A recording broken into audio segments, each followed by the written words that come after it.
Hello അങ്ങനെ കളംകാവൽ കണ്ടു കേട്ടോ. എനിക്ക് ഒട്ടും വർക്കൗട്ടായില്ല സിനിമ, എനിക്ക് ഇഷ്ടപ്പെട്ടതില്ല സിനിമ. മേജർലി എനിക്ക് ആ നരേഷനാണ് ഇഷ്ടപ്പെടാഞ്ഞത്, സ്ക്രീൻ പ്ലേ ആണെങ്കിലും സ്റ്റോറി ആണെങ്കിലും. ഇപ്പോൾ ഒറിജിനൽ സ്റ്റോറി എല്ലാം നമുക്ക് എല്ലാവർക്കും അറിയാം, സൈനൈഡ് മോഹൻ്റെ ഡെപ്പിക്ഷനാണ്. പക്ഷേ നമുക്കിത് റിയലിസ്റ്റിക് ആയിട്ട് തോന്നാനെങ്കിലും എന്തെങ്കിലും ചെയ്യണ്ടേ? ജിതിൻ കെ ജോസ് ആണ് ഇത് എഴുതി സംവിധാനം ചെയ്തത്, കൂടാതെ വേറെ ആരോണ്ടും എഴുതിയിട്ടുണ്ട്. ജിതിൻ്റെ കുറിപ്പ് അങ്ങോട്ട് എനിക്ക് വളരെ ഇഷ്ടപ്പെട്ടൊരു പടമായിരുന്നു. പക്ഷേ അതിനകത്ത് മ്യൂസിക് വളരെ ഒരു വലിയ ഘടകമായിരുന്നു കേട്ടോ. ഇതിനകത്ത് മ്യൂസിക് അങ്ങോട്ട് ഗ്രിപ്പിംഗ് അല്ലായിരുന്നു. ചില സീൻസൊക്കെ നമുക്ക് അങ്ങോട്ട് എലിവേറ്റ് ചെയ്ത് നമുക്ക് കിട്ടുന്നില്ല. ഒരു അവാർഡ് പടം കണ്ടുകൊണ്ടാണ് എനിക്കൊരു ഫീൽ കിട്ടിയത് കേട്ടോ. ഇത് കംപ്ലീറ്റ് റിവ്യൂ അല്ല, ഇത് ഷോർട്ട് റിവ്യൂ ആണ്. കംപ്ലീറ്റ് റിവ്യൂ ഞാൻ യൂട്യൂബിൽ അപ്ലോഡ് ചെയ്യുന്നതായിരിക്കും. നിങ്ങൾ ഷെയർ ചെയ്യാനും ഫോളോ ചെയ്യാൻ മറക്കരുത്. വിനായകൻ്റെ പെർഫോമൻസ്, വിനായകൻ സത്യം പറഞ്ഞു കഴിഞ്ഞാൽ വയ്യ, എനിക്കൊന്ന് വെള്ളമടിച്ച് ഒരു പരുവായിരിക്കുമാണ്. അതേപോലെ തന്നെ മമ്മൂട്ടിയുടെ പെർഫോമൻസും എനിക്ക് വലുതായിട്ടൊന്ന് കിടിലായിട്ടൊന്ന് പെർഫോമൻസ് എനിക്ക് തോന്നിയില്ല. സേർട്ട് കറക്കുന്ന ആ ഒരു സീനും പിന്നെ ഒന്ന് രണ്ട് സീൻ അല്ലാതെ ഈ ഒരു പർട്ടിക്കുലർ റോളിന് വേണ്ടിയിട്ട് ഇവോൾവ് ആയ രീതിയിൽ എനിക്ക് തോന്നിയിട്ടില്ല കേട്ടോ. സീരിയസ്ലി പറയുവാണെങ്കിൽ ഞാൻ ഈ പടത്തിന് 5-1 റേറ്റ് ചെയ്യുന്നു. ഒരു വൺ ടൈം വാച്ച് നിങ്ങൾക്ക് കാണണമെങ്കിൽ കാണാം. എൻ്റെ അഭിപ്രായത്തിൽ OTT റിലീസിന് വേണ്ടിയിട്ട് ഇവർ എടുത്ത പടമായിരിക്കും. പക്ഷേ തിയേറ്ററിൽ എനിക്ക് കണ്ടിട്ട് ഒരു ഗൂസ് ബംസോ ഒന്നും നമുക്ക് തോന്നിയില്ല. സൈനൈഡ് മോഹൻ ഒരു ടീച്ചറായിരുന്നു, പക്ഷേ ഇതിനകത്ത് മമ്മൂട്ടിയുടെ റോള് കണ്ടു കഴിഞ്ഞാൽ സത്യം പറയാൻ നമുക്കതങ്ങോട്ട് ഒരു രീതിയിലും സ്റ്റോറിയും സ്ക്രീൻ പ്ലേയും നമുക്ക് ലോജിക്കായിട്ട് കണക്ട് ചെയ്യാനേ പറ്റുന്നില്ല.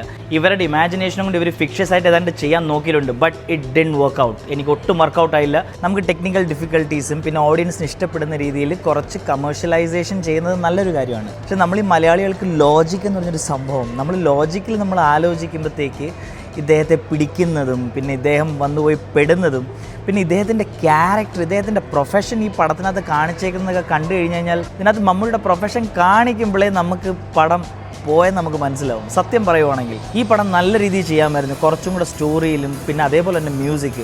മുജീബ് മജീദാണ് ഇതിൻ്റെ മ്യൂസിക്. കുറുപ്പിൻ്റെ സമയത്ത് സുഷിൻ ശ്യാമായിരുന്നു. അതിനകത്ത് ആ പടത്തിനകത്ത് അത് കാണാനും ഉണ്ട്. പക്ഷേ ഇതിനകത്ത് നമുക്ക് മ്യൂസിക്കിൽ മുജീബ് മജീദിൻ്റെ ചില വർക്കുകളൊക്കെ എനിക്ക് ഭയങ്കര ഇഷ്ടമാണ്. പക്ഷേ ഇതിനകത്ത് എന്ത് പറ്റിയെന്ന് അറിയുന്നില്ല. സ്റ്റാർട്ടിങ്ങിൽ മമ്മൂക്കയെ കാണിച്ചേക്കുന്നത് ശരി, ഓക്കെ, ഇപ്പം നിങ്ങൾ സിമ്പിളായിട്ട് മമ്മൂക്കയെ കാണിക്കുന്നു, ഐ അണ്ടർസ്റ്റാൻഡ്, ഓക്കെ, നിങ്ങൾ ആ രീതിയിലാണ്. അപ്പോൾ നമ്മൾ ആലോചിച്ചുകൊണ്ടിരിക്കുന്നത് വെച്ചാൽ ഇനിയിപ്പോൾ അങ്ങനെ കണ്ടിട്ട് മമ്മൂക്കയെ അങ്ങനെ കാണിച്ചിട്ട് നിങ്ങൾ ചിലപ്പം കുറച്ചൊന്ന് എലിവേറ്റ് ചെയ്തുകൊണ്ട് പോവും. ബട്ട് ഒന്നുമില്ല, ഇതിന് എക്സ്പ്ലനേഷൻ എന്താണെന്ന് എനിക്കൊരു പിടിയും കിട്ടുന്നില്ല. Poor writing. അതേപോലെ തന്നെ ചില ഡയലോഗ്സൊക്കെ ആണെങ്കിലും ഇപ്പോൾ മമ്മൂക്ക തിരുവനന്തപുരം ഭാഷ സംസാരിക്കുന്നതായിട്ട് കാണിക്കുന്നുണ്ട് ഇതിനകത്ത്, അതേപോലെ തന്നെ തമിഴ് സംസാരിക്കുന്നത് കാണിക്കുന്നുണ്ട്. ഇത് എൻറ്റയർലി നിങ്ങൾ ഈ ഡയലക്റ്റും ഈ ലാംഗ്വേജും ഒക്കെ നമുക്ക് അങ്ങോട്ട് കൺഫ്യൂസ് ആവുന്ന രീതിയിലാണ് നിങ്ങൾ ചെയ്തേക്കുന്നത്. ചില ബ്ലണ്ടർ മിസ്റ്റേക്സ് ഒക്കെ നമുക്ക് ഇതിൻ്റെ സ്റ്റോറിയിലും സ്ക്രീൻ പ്ലേയിലും നമുക്ക് കാണാൻ പറ്റുന്നുണ്ട്. സെക്കൻഡ് ഹാഫൊക്കെ വരുമ്പോഴത്തേക്കും നമ്മൾ സത്യം പറഞ്ഞാൽ ബോറടിച്ചു പോകും. സത്യം പറഞ്ഞു കഴിഞ്ഞാൽ നമുക്ക് ഇതിനകത്ത് കേസിൽ എന്താ സംഭവിക്കാൻ പോകുന്നതെന്ന് അറിയാം. എങ്ങനെയാണ് മമ്മൂക്കയെ പിടിക്കുന്നത്, അതായിരിക്കുമല്ലോ മെയിനായിട്ട് എല്ലാവരുടെയും മനസ്സിൽ. എങ്ങനെയാണ് മമ്മൂക്കയായ ഒരു സൈക്കോട്ടിക് സീരിയൽ കില്ലറിനെ പിടിക്കുന്നതാണ് നമുക്ക് ആ ഒരു മെയിൻ ഗൂസ് ബംസ് ഉണ്ടാക്കേണ്ടത്. പക്ഷേ ഇദ്ദേഹത്തെ പിടിച്ചേക്കുന്ന സീനൊക്കെ കണ്ടു കഴിഞ്ഞാലും എൻ്റെ പൊന്നോ, നിങ്ങൾ എന്തുവാണ് ഈ ഡെപ്പിക്റ്റ് ചെയ്തേക്കുന്നത്? I don't understand. ഒരു ക്ലാസിക് പടമായിട്ടൊക്കെയാണ് ഇവരെടുക്കാൻ നോക്കിയത്, എനിക്ക് തോന്നുന്നത് അതാണ്. പക്ഷേ ഇറ്റ് ഡിഡ്ന്റ് ഗോ വെൽ. എനിക്ക് തോന്നുന്നത്, ഇതെൻ്റെ പേഴ്സണൽ ഒപ്പീനിയനാണ്. നിങ്ങൾ മമ്മൂട്ടിയുടെ ഫാനാണെങ്കിൽ വന്ന് കാണാം. I am not at all judging any Mammootty fans. As movie lover, as Mammookka's recent works lover, എനിക്ക് പടം ഒട്ടും ഇഷ്ടപ്പെട്ടില്ല. ഭ്രമയുഗത്തിലൊക്കെ ഓരോ സീൻസിലും മമ്മൂക്കയുടെ എക്സ്പ്രഷൻസ് ആണെങ്കിലും മമ്മൂക്കയുടെ ഓരോ നുവാൻസസ് ആണെങ്കിലും നമുക്കിങ്ങനെ കണ്ടുകൊണ്ടിരിക്കാം. പക്ഷേ ഇതിനകത്ത് നമുക്ക് it was like an ordinary movie, ഒരു ഓർഡിനറി ആവറേജ് മൂവി. അതും ഇത് കണ്ടുകൊണ്ടിരുന്നത് ഓൺലി ബിക്കോസ് ഓഫ് മമ്മൂക്ക. നമ്മൾ എക്സ്പെക്റ്റ് ചെയ്യുവാണെങ്കിൽ നെക്സ്റ്റ് സീൻ ചിലപ്പോൾ നല്ലതായിരിക്കും. But nothing happened. എഡിറ്റിംഗ് ഒക്കെ കുറച്ച് സ്മൂത്ത് ആയിരുന്നു. പക്ഷേ നമുക്ക് ഇതിനകത്തുള്ള കുറേ ക്യാരക്ടേഴ്സ് കാണിച്ചിട്ടുണ്ട്, കുറേ ഫീമെയിൽ ക്യാരക്ടേഴ്സ്. അവർക്ക് പിന്നെ വലിയ റെലവൻസോ വലിയ ഇമ്പോർട്ടൻസോ ഒന്നുമില്ല. They are only the face.